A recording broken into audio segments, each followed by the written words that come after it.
Baik, kerabat Imelda, ini udah yang gabung lagi. Halo, selamat malam Imelda. Selamat malam, Mas. Dengan Mas Wawan ini. Oh, Mas Wawan. Wawan. Bisa dimulai ceritanya Mas Wawan dari sekarang? Bisa. Jadi awalnya gini, Mas. Saya kan sama istri itu barusan nikah sekitar 4 bulan lah. Jadi istri waktu itu posisi hamil muda dan kebetulan istri aslinya Wonosobo. Waktu itu di sana lagi ada acara, terus setelah acara itu kita pulang dari Wonosobo sore jam 4 lah, jam 4-an itu memutuskan untuk lewat jalur Kaloran Sumowono, Mas. Ini disebut nggak apa ya? Nggak masalah. Itu kita lewat jalur Kaloran Sumowono dan sebelum sampai di tengah-tengahnya Kaloran itu kita berhenti, Mas, di salah satu masjid di sana karena waktu itu kebetulan maghrib, numpang buang air kecil sama sholat. Nah, setelah dari masjid itu kita pulang itu naik mobil posisinya, Mas. Itu istri ngerasa kedinginan. Jadi AC dimatikan, terus jendela dibuka, itu masih tetap ngerasa kedinginan. Padahal waktu itu saya itu kepanasan gitu, rasanya kepanasan. Istri kedinginan itu berlangsung sampai rumah, Mas. Berlangsung sampai rumah dan kebetulan ya, Mas, ini kan saya nempatin di perumahan baru di daerah Semarang Timur. Itu warganya masih sedikit banget, satu gang itu masih 4 orang.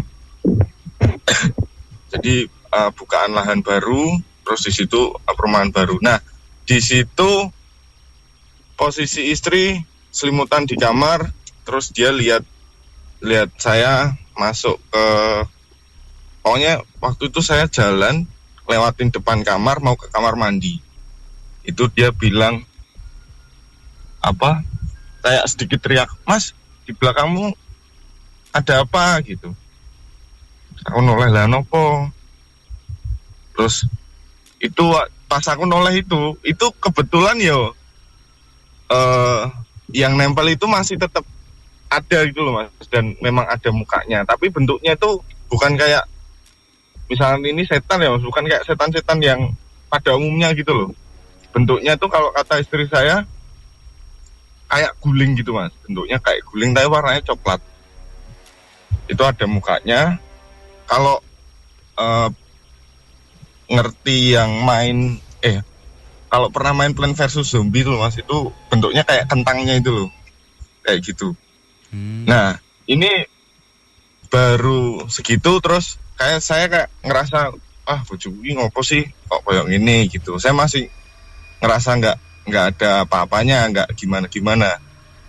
Habis itu terus saya beres-beres, saya nemenin istri saya waktu itu sekitar jam 10, setengah 11 lah, waktu mau tidur. Istri saya kan senang selimutan ya, terus dia tiba-tiba itu teriak, Mas. Teriak kalau pahanya istri saya itu ada kayak yang gerawuk gitu loh, ada kayak yang nyakar. Jadi istri saya bilang, dia kan teriak, wah gitu. Terus saya tanya, nopo? Ini pahaku ada yang nyakar. Jadi kayak bukan ada jarinya gitu, tapi kayak bener-bener pure kuku yang nyakar. Kuku 5 itu nyakar gitu, Mas. Nah, dari situ tuh udah mulai agak panik juga kan. Waduh, istriku ngopo, ya kan gitu. Saya tuh kan tinggal berdua, Mas, tok. Terus nggak tahu yang harus dilakuin gimana. Terus pokoknya itu tekad-tekatan, wis kamu meneng wae, aku tak. Waktu itu ya bisa baca ayat kursi lah, Mas. Baca ayat kursi, habis itu kayak tak tantang gitu loh, Mas. Kalau memang beneran gitu loh. Saya teriak waktu itu. Kowe nek wani rasa karo wong wedok. Supaya mbak aku gelut yo. Saya bilang gitu waktu itu sambil baca ayat kursi terus, Mas. Nah, saya merinding ya. Waktu saya teriak itu, setelah lah mungkin 10 apa 15 detik kemudian, itu pintu kamar saya kayak ngebuka, Mas. ngebuka itu bukan yang kenceng sampai jedek tembok gitu, enggak. Cuman suaranya keras mas, ceduak gitu. Cuman pintunya bukanya tuh pelan. Waduh, belai sih. Saya gitu waktu itu. Waduh, piye iki. Berarti emang beneran yang dirasain istriku tuh memang beneran. Saya sampai kalau keinget tuh sampai gemeter mas. Terus saya waktu itu karena tinggal berdua kan ngerasanya kayak lagi sapa meneh sing nglindungi bojoku nira aku kan gitu mas. Saya keluar kamar terus ya saya kayak ngumpat gitu mas, kayak yang pas di kamar gitu. Wes kowe gelut mbek aku nek wani ngetokke wujudmu kowe gelut mbek aku, saya bilang gitu. Habis dari kejadian itu udah nggak ada gangguan lagi mas, udah nggak ada gangguan. Terus tapi saya nggak bisa tidur, istri bisa tidur, saya nggak bisa tidur. Sekitar jam 1 mas, jam 1 itu ada kayak yang lempar batu kecil di kamar jendela. Jadi batunya tuh mungkin ya sekuku jentik orang dewasa gitu lah, kecil. Tapi saya tahu kalau itu batu gitu mas, cetak gitu suaranya saya tahu kalau itu batu. Terus waduh apa ono pone ki, saya bilang gitu sampai pagi nggak tidur saya waktu itu. Dan ini pertama kali saya nyeritain maksudnya ke orang gitu loh mas. Itu nggak pernah saya ceritain, cuman jadi cerita saya sama istri tok. Paling itu mas. Oke. Ya, terima kasih mas. Ini pertama kali sudah diceritakan ke Nightmare malam hari ini, jadi spesial banget ya ceritanya. Setelah mas menggertak dari yang tadi istri dicakar itu, setelah itu gimana keadaan istri? Apakah sudah tidak kedinginan lagi? Saya penasaran. Iya mas, bener. Berarti bener enggak kedinginan. Mas, aku penasaran waktu pas berhenti di masjid, ada hal yang mungkin janggal gitu dirasain mas? Ya kalau janggal sih enggak mas, cuman kan waktu itu yang saya ingat ya, masjidnya itu sama posisi kamar mandinya jauh mas.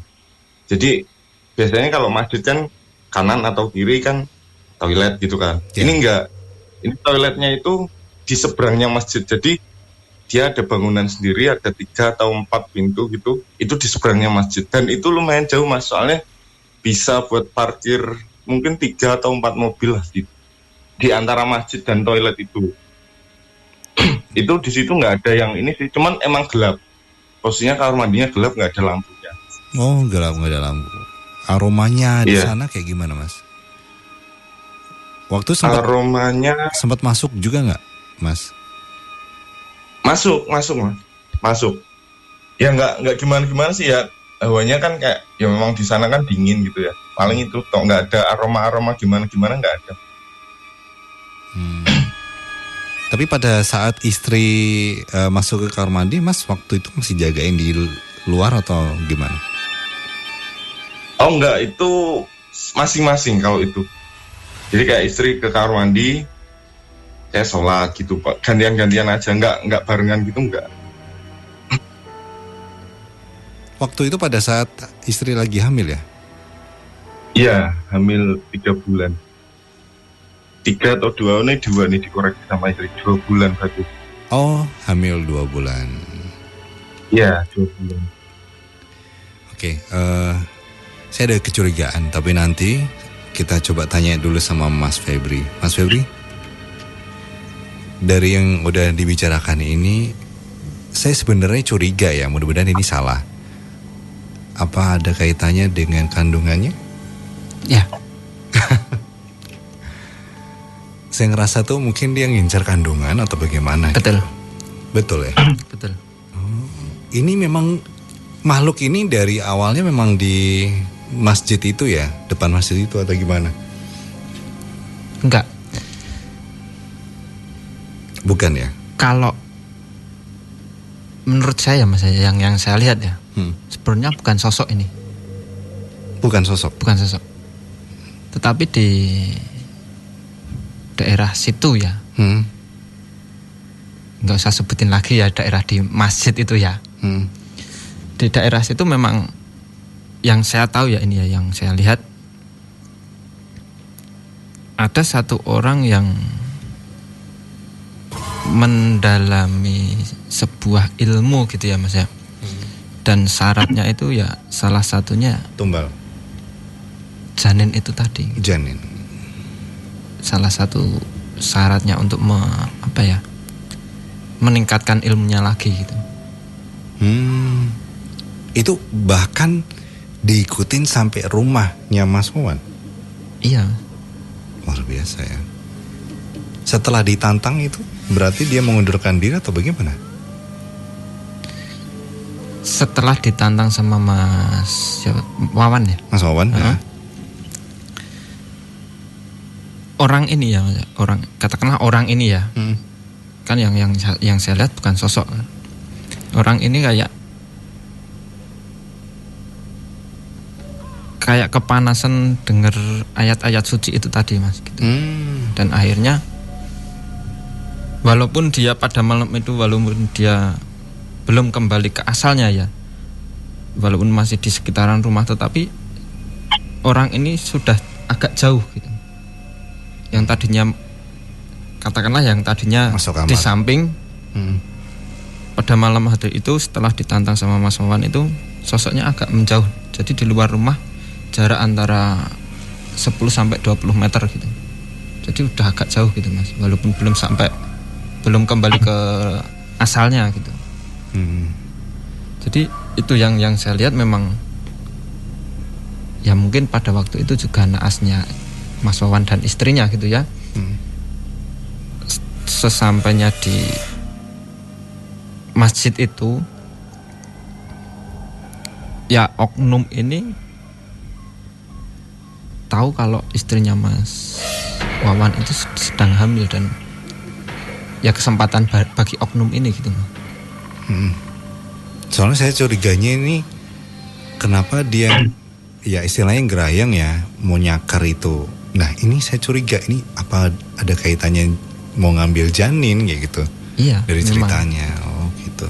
Ada yang mau ditanyain Mas Wawan dari ceritanya ini barusan? Ya kalau yang tak tanyain itu malah justru sekarang anak saya yang pertama itu kayak tiba-tiba, dulu sebelum bisa ngomong ya anak saya yang pertama itu kadang kalau ada tetangga apa saudara yang mau meninggal gitu Mas ya, besoknya ya misalkan besoknya mau, itu malamnya tuh nggak bisa tidur, rewel terus, kayak digendong gimana pun tuh rewel terus. Terus kalau yang sekarang ya tiba-tiba kayak nyeletuk gitu, ayah di sana ada ghost, di sana ada zombie gitu-gitu dia. Jadi kan saya sendiri sama mamanya kan mesti kayak alah nggak usah dilihat, nggak tahu dia kayak ngarang apa gimana kan, tapi dia masih 3 tahun masa ya meh kayak gitu. Tapi tahu-tahu yang terakhir itu kemarin di waktu jalan-jalan ke Marina pulang maghrib itu kan mau keluar itu ini dia tahu-tahu nunjuk di pohon-pohon, ayah itu ada zombie besar warnanya hijau gitu. Paling itu apa pengaruh dari sana apa gimana gitu. Ini berarti adik ini yang dulunya yang janin yang diganggu itu ya Mas Wawan? Iya betul, iya. Beneran? Iya. Silakan Mas Febri mau jawab. Kalau pengaruhnya dari itu menurut saya enggak ya Mas ya. Cuma memang anak ini memang ya mendapatkan anugerah seperti itu gitu. Dan oknum ini pun sudah tahu gitu Mas. Kenapa oknum ini mengejar ini? Karena ada kespesialannya anak ini ya. Iya, makanya sampai Semarang. Jadi memang anaknya itu peka gitu. Bahkan nanti sampai besar ya, bisa. Ya, itu pasti sampai besar gitu. Waduh. Iya, tapi ya memang mau nggak mau. Ya harus gitu, mau nggak mau harus diterima itu, ya. Oh iya. Ya, cuman harus banyak diperhatikan ya. Kalau dengan anak-anak yang punya kelebihan seperti ini. Gitu, Mas Wawan, ada yang ditanyakan lagi? Enggak ada Mas, enggak ada. Sudah. Oke. Ini ceritanya bagus loh Mas Wawan. Saya sampai merinding ini. Ini sama kalau keinget merinding lagi. Terutama pas pintu ngebuka itu, waduh, udah emang bener-bener kayak mau nangis tuh udah nggak bisa. Mas. Ya itu berapa itu shocknya banget ya kejadian seperti itu. Ya alhamdulillahnya juga karakter Mas Wawan kuat Mas gitu. Jadi si oknum ini kayak apa ya, kesulitan untuk interaksi lagi gitu, untuk menyerang lagi itu kesulitan gitu. Pokoknya ini termasuk yang kayak ada lemparan batu kecil ke jendela itu juga termasuk dia juga berarti ya Mas ya? Iya itu Mas. Jadi pada malam hari itu oknum ini belum pulang ke tempat awalnya gitu Mas, masih di sekitaran rumah itu gitu. Sampai sini nih orangnya. Iya kan? Rasa banget, astagfirullah. Ini paling nanti orangnya nyari saya. Iya. Tapi nggak apa-apa. Astagfirullah. Mas, kamu pulang aja, kenapa ya? Jangan kesini, kenapa? Okay. Maaf ya Mas, yang malah di sini Mas. Nggak apa-apa Mas. Tapi ini memang seru banget nih kayak gini nih Mas. Ini tadi cerita pertama dari Mbak Nita saya udah rasa greng ya. Tapi ini luar biasa banget nih yang kedua ini. Sampai bulu kuduk, ya Allah. Ini kan sebenarnya cerita yang dikirim minggu lalu Mas. Sebenarnya saya sama Mas Taufik sempat baca ya. Cuma ya waktunya udah habis gitu. Ini kalau kerabat Dipinolnya benar-benar kerasa nggak nih? Saya ngerasa sendiri nih cerita yang ada Mas Wawan. Yang terakhir ini loh, orangnya mungkin datang sini ya, di belakang saya nih. Kemungkinan di belakang. Jadi yang datang ke sini bukan orangnya ya Mas, tapi ilmunya datang. Gitu. Dia soalnya dia ngerasa ya dibicarakan gitu. Kerasa banget ya, kayak lewat di belakang gitu ya, astagfirullah. Oke. Gitu Mas Wawan, terima kasih ya Mas, ceritanya menarik banget. Kalau ada kapan-kapan lagi cerita, boleh di-share. Mas. Iya Mas, makasih Mas. Ya mudah-mudahan selamat ya sekeluarga, amin. Amin. Terima kasih, assalamualaikum.